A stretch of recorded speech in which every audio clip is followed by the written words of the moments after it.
بسم اللہ الرحمن الرحیم الحمد للہ رب العالمین والصلاة والسلام علی اشرف الانبیاء والمرسلین نبینا ورسولنا ومعلمنا محمد وعلی آلہ وصحبہ اجمعین ومن تبعہم باحسان الی یوم الدین اما بعد۔ محترم ناظرین کرام، السلام علیکم ورحمۃ اللہ وبرکاتہ۔ بزم فکر و نظر لے کر آپ کی خدمت میں حاضر ہوں، اور آج کی اس بزم کے خصوصی مہمان جناب مولانا شہاب اللہ صاحب ہیں،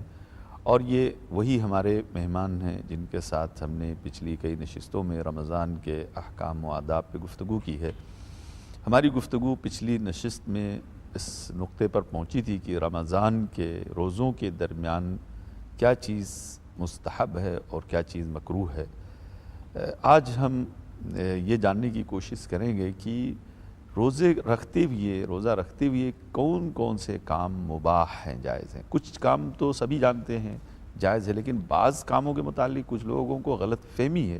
وہ سمجھتے ہیں اس سے روزہ ٹوٹ جائے گا یا اس سے روزہ مکروہ ہو جائے گا۔ آج ہم اس کی وضاحت کرنے کی کوشش کریں گے،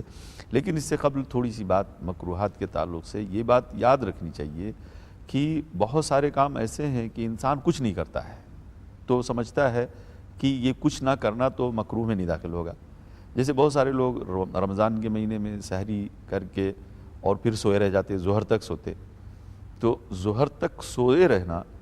اور کچھ لوگ تو ظہر کے بعد بھی سوئے رہ جاتے ہیں، نماز بھی فوت ہو جاتی تو عصر میں اٹھتے ہیں، تو یہ سویا رہ جانا یہ بھی مکروہ ہے۔ کیوں مکروہ؟ اس ناحیے سے نہیں کہ سونا مکروہ ہے، اس لیے مکروہ ہو گیا کہ اس کی وجہ سے، یعنی اتنی دیر تک سوتے رہنے کی وجہ سے بہت ساری نیکیاں کرنے سے انسان محروم ہو گیا۔ یہ محرومی جو ہے وہ مکروہ ہے، کیونکہ اگر وہ راحت و آرام تھوڑی دیر جسم کو جتنی ضرورت تھی اتنی دیر ایک معقول اور معمول کے مطابق جتنا انسان ڈیوٹی کے ایام میں راحت و آرام کرتا ہے اتنے ہی آرام کر کے یوں سمجھے کہ اس کی اب ڈیوٹی شروع ہو گئی ہے، اس اٹھ کر کے قرآن کی تلاوت کرتا، ذکر و اذکار کرتا، یا اور کسی نیک کام میں اپنے آپ کو انوالو رکھتا، مشغول رکھتا،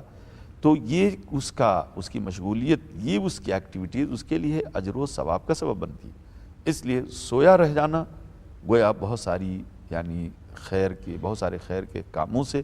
محرومی ہے، اور یہ حرمان نصیبی جو ہے یہ انسان کے لیے بھی مکروہ ہے۔ اسی طرح سے بہت زیادہ کھا لینا، روزے کا مقصد ہے یعنی انسان کے اندر تقوی پیدا کرنا، اور بھوک اور پیاس کی شدت کو محسوس کرتے ہوئے انسان کے اندر بہت ساری اجتماعی خوبیاں پیدا ہوتی ہیں۔ علماء کرام لکھتے ہیں کہ جب انسان جو ہے بھوکا اور پیاسا ہوتا ہے ایک مہینے تک دن بھر، تو وہ جو ہے دن کے بھوک اور پیاس کو برداشت کرتے وہ جانتا ہے کہ جو انسان غریب ہے، مسکین ہے، جس کے پاس کھانے پینے کی چیزیں سال بھر نہیں میسر ہوتی ہیں، تو اس کی بھوک اور پیاس کیسی ہوگی، جبکہ ہم ایک مہینہ وہ بھی دن کے وقت جو ہے بھوکے اور پیاسے نہیں رہ پاتے۔ اس لیے جو ہے جود و سخا کی کیفیت پیدا ہوتی ہے اس کے اندر، کہ بھئی ہم جو ہے ان لوگوں کو لا کے جو ہمارے پاس فاضل ہے اپنی ضرورت سے دوسروں کو دیں، دوسروں کو کھلائیں، دوسروں کو پلائیں۔ اس لیے یہ جود و سخا کی کیفیت جو ہے وہ انسان جو ہے سو کر کے، انسان غفلت میں، انسان بہت زیادہ کھا کر کے اپنے آپ کو بھلا بیٹھتا ہے۔ اس لیے علماء کرام کہتے ہیں کہ دن بھر بھوکا اور پیاسا رہنا، رات میں بھی پوری رات کھاتے رہنا، کہ جو کچھ یعنی بھوک اور پیاس سے جو احساس ہوا وہ احساس ختم ہو جائے، تخمے کا شکار ہو جائے انسان، یعنی بدہضمی کا شکار ہو جائے، اور زیادہ کھانے سے انسان کو زیادہ نیند بھی آتی ہے، اور کسل مندی پیدا ہوتی ہے، یعنی سستی پیدا ہوتی ہے۔ اس لیے بہت سارے لوگ اتنا کھا لیتے رات میں کہ صبح کو اپنے آپ کو سنبھال نہیں پاتے، اس لیے مجبوراً سوتے، یا اگر ڈیوٹی پہ گئے تو کوئی کام ایکٹیویٹیز نہیں، ان کی کوئی نشاط نہیں رہتا ہے، اس لیے کہ رات میں بہت زیادہ کھائے ہیں، یا بہت زیادہ ایسی شب بیداری کی ہے غیر ضروری کاموں میں، سامنے فلم دیکھتے رہیے، تاش کھیلتے رہے، یا اور کوئی کام ایسا لاہو و لعب کا کرتے رہے کہ جس کی وجہ سے رات بھر اپنے آپ کو تھکایا، اور بھی عبادت میں نہیں، بندگی میں نہیں، ذکر میں نہیں، تو اس کی وجہ سے جو ہے وہ دن میں جو ہے وہ خامل رہے، دن میں یعنی سست رہے، ڈل رہے۔ یہ بھی مکروہات میں ہے کہ نہیں؟ یہ ساری چیزیں جو ہے یعنی جو انسان کو گویا اللہ کی عبادت اور بندگی اور نیکی اور تقوی کی راہ میں حائل ہو جائیں، بگرچہ وہ بذات خود حرام نہ ہو، جیسے سونا حرام نہیں، کھانا حرام نہیں، یا یعنی جاگنا حرام نہیں، لیکن اگر وہ اس قدر اس کے اندر مبالغہ کیا کہ جس کی وجہ سے اس کی جو ہے یعنی عبادت کی بندگی مقصود فوت ہونے لگا، تو پھر یہ جو ہے وسیلہ بن گیا ایک حرمہ نصیبی کا، اس لیے مکروہ ہو گیا. یوں سمجھنا چاہیے کہ کچھ چیزیں جن کو انسان کو واجب ہم فرض نہیں کہتے ہیں لیکن وہ واجب کے درجے تک پہنچ جاتی ہیں، بلکہ عام حالات میں ان چیزوں کو اپنے وقت پہ ادا کرنا ہی ضروری ہوتا ہے، اور روزے کے درمیان ان کو اپنے حالات اوقات سے اتار دینا، ہٹا دینا، جیسے آپ نے تذکرہ کیا سوتے رہتے ہیں، وقت پر نماز نہیں پڑھنا، تو یہ واجب ہے کہ وقت پر نماز پڑھے. روزہ رمضان میں چیز اور شدید ہو جاتی ہے. یا اسی طرح سے کچھ چیزیں ہیں جن کو آپ نے مثال کے طور پر انہی چیزوں کا نتیجہ نکلتا ہے کہ شام کو بہت زیادہ کھا لیتا ہے تو تراویح پڑھنے میں بہت سستی محسوس کرتا ہے، قیام اللیل نہیں کر سکتا، قیام اللیل نہیں کر پاتا ہے. صبح کو بہت زیادہ کھا لیتا ہے تو اس کو وقت سے پہلے اور وقت سے بہت پہلے کھا لیتا ہے تو سونے لگتا ہے اور فجر چھوڑ دیتا ہے. اور ایسے ہی انسان جو کام کرنے چاہیے تھا کثرت ذکر و اذکار، وہ ان چیزوں کی وجہ سے یعنی بہت زیادہ کھا لینے سے یا کہ غفلت میں پڑے رہ جانے سے یا راتوں کو لایانی چیزوں میں گزار دینے سے، جن کی بنیاد پر دن بھی سستی رہے اور رات بھی برباد ہو جائے. رات میں تلاوت کر سکتا تھا، قرآن پڑھ سکتا تھا. ایسے سارے کام جو کہ کرنے کے ہیں ان کو چھوڑ دینا یہ غلط ہے. اور اسی طرح سے ایسے کام کرنا جو نہیں کرنے کے ہیں، جن کے آثار اور نتائج ان اچھے کاموں پر پڑ جاتے ہیں منفی طور پر، یعنی ان اچھے کاموں سے انسان کا وقت نہیں مل پاتا ہے. تو ایسی چیزوں میں ان ساری چیزوں کو رمضان کے اندر خیال رکھنا چاہیے. بلکہ رسول اللہ صلی اللہ علیہ وسلم کا حال تو یہ تھا کہ رمضان کے مہینے میں آپ کی ہر کام اپنے طور پر تیز ہو جاتی تھی. جود و سخاف کا تیز، قرآن کا درس و مدارسہ زیادہ، اسی طرح سے خیرات و صدقات زیادہ، ذکر و اذکار زیادہ، نمازیں زیادہ. تو ایسے ہی امت کے لوگوں کو کرنا چاہیے تھا. اچھا شیخ، آتے ہیں موضوعات بہت ہیں، کچھ مباحات کے بیان کے لیے بھی ہونا چاہیے. جیسے کہ اشارہ کیا کہ بعض لوگ یعنی لا علمی میں بہت سارے کام سے گریز کرتے ہیں، سمجھتے ہیں اس سے روزہ مکروہ ہو جائے گا، اس سے یہ ہوگا. مثال کے طور پر یعنی مباحات بہت ہے، یعنی کیونکہ جو چیزیں مبتلات صوم نہیں ہیں، یعنی جو چیزیں روزے کو توڑتی نہیں ہیں یا جو چیزیں مکروہ نہیں ہیں، وہ باقی سب مباح ہیں. جی، باقی سب مباح کر سکتے ہیں انسان. انہی میں سے ہے غسل کرنا. یعنی اگر انسان کو بہت پیاس کی شدت محسوس ہو رہی ہے یا بہت گرمی محسوس ہے، جسم سوکھا جا رہا ہے اور وہ سمجھتا ہے کہ غسل کر لیں گے تو تھوڑی تراوٹ آ جائے گی جسم میں، یا سر پہ پانی ڈال دیں گے تو تراوٹ آ جائے گی گرمیوں میں خصوصاً، تو ایسا کرنا جو ہے اس سے کچھ روزے پہ فرق نہیں پڑتا ہے، یہ کرنا جائز ہے کہ نہیں؟ جی ہاں، ایسی چیزیں جن کی وجہ سے اصل روزے میں فرق نہیں ہوتا ہے، اور انسان ان چیزوں کو عام حالات میں اپنی زندگی کے اندر کچھ خوشگواری لانے کے لیے کرتا ہے. مثال کے طور پر سر پہ پانی ڈالنا، یا کہ جسم کو تر کر لینا، بہت سوکھا ہو تو کلی کر لینا اور مسواک کر لینا کسی بھی وقت ہو، اور ایسے ہی ناک خشک ہو گئے ناک میں پانی ڈال کے جھاڑ لینا. بس مبالغہ آرائی سے روکا گیا، نہ ہے کہ مطلقاً روک دیا گیا ہے. اب کوئی سمجھے کہ نہیں ہم ان چیزوں کے بالکل قریب بھی نہیں جائیں گے جن سے ہمارے روزے میں تھوڑی راحت ملتی ہو، تو ایسا کچھ نہیں. اس لیے کہ اللہ تعالیٰ فرماتے ہیں یرید اللہ بکم الیسر ولا یرید بکم العسر. اللہ تعالیٰ روزہ سر پہ یا بال پر، سر کے بال پہ یعنی تیل لگانا، سر میں تیل ڈالنا، یا آنکھ میں سرما لگانا، کاجل لگانا، یا ناک میں کوئی ڈالنے والی دوا ہے ڈالنا، یا کان میں ڈالنا دوا ڈالنا، یہ سب جو دوائیں ہیں، علاج ہیں یا تیل وغیرہ ہیں، یہ سب جو ہے اگر ان کے آثار حلق کے ذریعے پیٹ میں نہ اتر جاتے ہوں تو پھر صرف احساس خالی ہو. جیسے کچھ دوائیں ہوتی ہیں یعنی ڈراپ ہوتے ہیں، آنکھ میں ڈالو آنکھ کے ڈراپ تو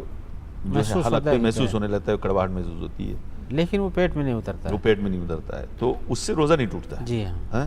اسی طرح کاجل ہے، سرما ہے، یہ سب لگانے سے بھی جو ہے روزے نہیں ٹوٹتے ہیں. اب اس میں مثال کے طور پر جیسے کاجل ہے، سرما ہے، یا اسی طرح سے کلی کرنا ہے جس سے گلے میں کچھ تراوٹ محسوس ہوتی ہے.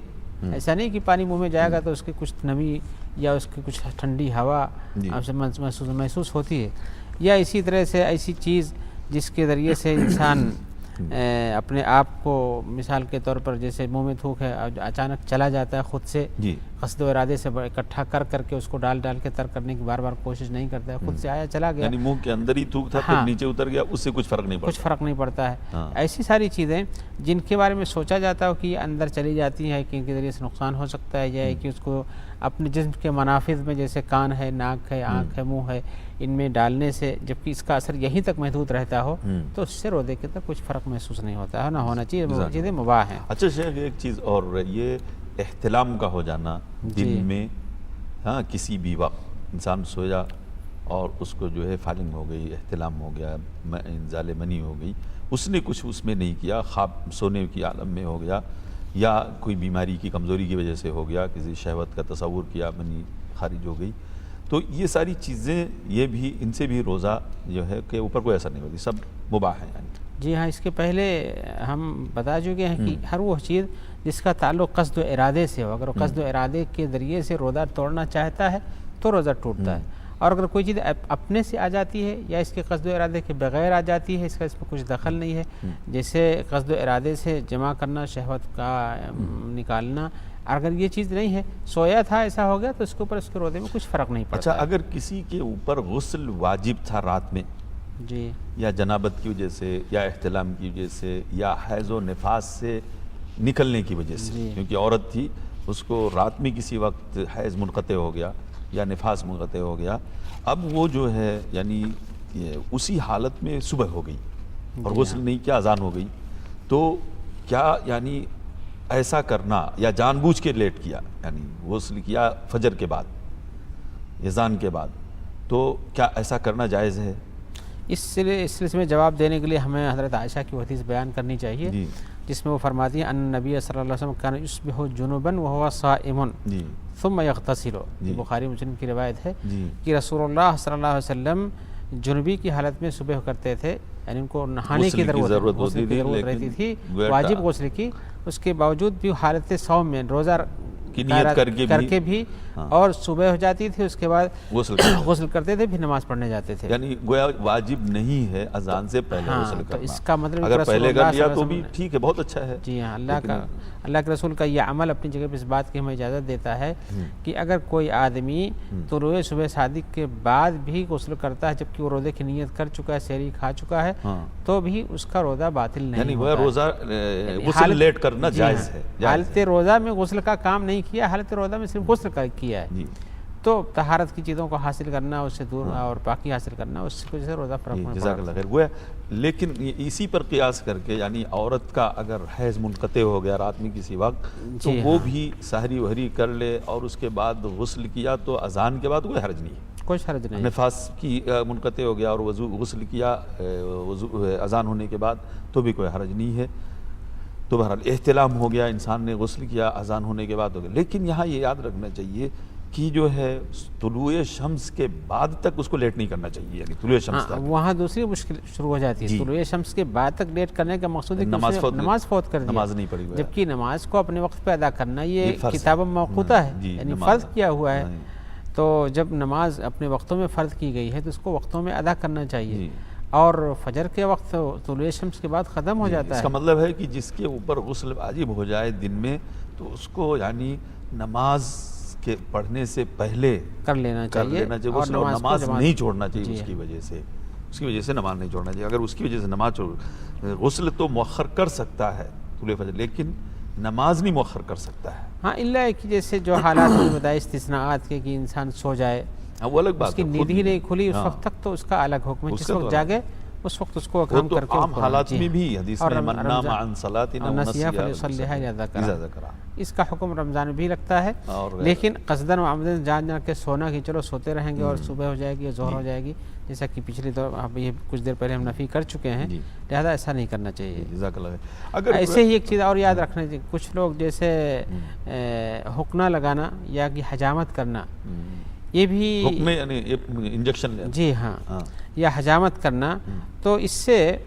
روزے کے اندر فرق نہیں پڑتا، اگر انسان کو یہ محسوس کہ اس سے ہماری کمزوری ہو جائے گی اور ہم روزے کو برداشت نہیں کر سکیں تو اس سے بچنا چاہیے، تو رات میں کرنا چاہیے، جی ہاں رات میں کرنا چاہیے۔ اسی طرح مطلب اگر انجیکشن ہے دوا علاج کا، یعنی غذائیت کے لیے نہیں ہے، جیسے کوئی شوگر کا مریض ہے انسولین لیتا ہے یا اور کوئی بیماری ہے پینسلین کا انجیکشن لیتا ہے جو کہ علاج ہے ایک طرح سے، تو ہاں یا درد کے لیے یا بخار کے لیے یا کوئی بھی انجیکشن جو اس قسم کا ہو جو اس کی عام بیماری کو ختم کرتی ہو اور